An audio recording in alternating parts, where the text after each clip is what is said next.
కాకినాడ మాజీ municipal chairman Jyothula Sitarama Murthy Kakinada నగర అభివృద్ధిలో కీలక పాత్రను పోషించారని వక్తలు పేర్కొన్నారు. కాకినాడ శాంతినగర్లో గల శ్రీరామకృష్ణ సేవా సమితిలో మాజీ మున్సిపల్ చైర్మన్ జ్యోతుల సీతారామమూర్తి సంతాప సభ జరిగింది. శ్రీరామకృష్ణ సేవా సమితి అధ్యక్షులు విఎల్ గాంధీ అధ్యక్షత వహించగా రిటైర్డ్ మేజర్ జేఎస్వి ప్రసాద్ ముఖ్య అతిథిగా పాల్గొని జ్యోతుల సీతారామమూర్తి చిత్రపటానికి పుష్పాంజలిని ఘటించి జ్యోతి ప్రజ్వలన చేసి కార్యక్రమాన్ని ప్రారంభించారు. సంతాప సభలో పాల్గొన్న అతిథులు సీతారామమూర్తి చిత్రపటానికి పుష్పాంజలిని ఘటించారు. ఈ కార్యక్రమంలో కరెస్పాండెంట్ కెఎస్ఎన్ శర్మ, సమితి కార్యదర్శి మహాలక్ష్మి, సహాయ కార్యదర్శి Satish, J V Prasad, J Shekhar, J Sundar, Apparao, Vakkalanka Ramakrishna, Viswanadham, Satyanarayana, Kishore, ఇంటి సత్యనారాయణ, ఉపాధ్యాయులు, విద్యార్థులు పాల్గొన్నారు. అలాంటి మహానుభావుడు మనకు తెలుసుకున్నాడు అని చెప్పుకోవడానికి మనం ఏనాడో పుణ్యం చేసుకుంటాం.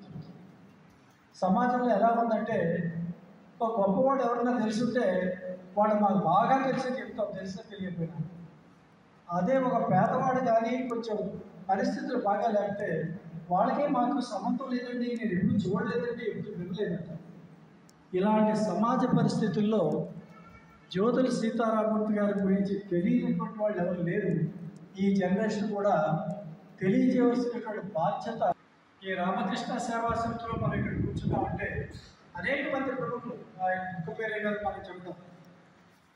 ఎవరు తిమ్మాజీరావు గారు, కాటరగడ్డ భాస్కర్ వీరందరూ కూడా సహాయం చేశారు. దీని గురించి మన విశ్వనాథం మాస్టర్కి చరిత్ర అంతా తెలుసు. కానీ ఈ స్థలాన్ని ఇది గెస్టెడ్ ఆఫీసర్స్ కాలనీ అనేటటువంటి పేరు ఉండేది. అంటే ఆ పేరు పెట్టనే కాదు, ఒక ఖాళీ స్థలం ఉండేదట. ఆ స్థలాన్ని మున్సిపాలిటీకి ఒక కామన్ సైట్ మనకి ఇస్తూ ఉంటారు లేఅవుట్ చేసినప్పుడు. ఆ కామన్ సైట్ ఇవ్వడానికి మీకు తెలియదేమీ లేదు.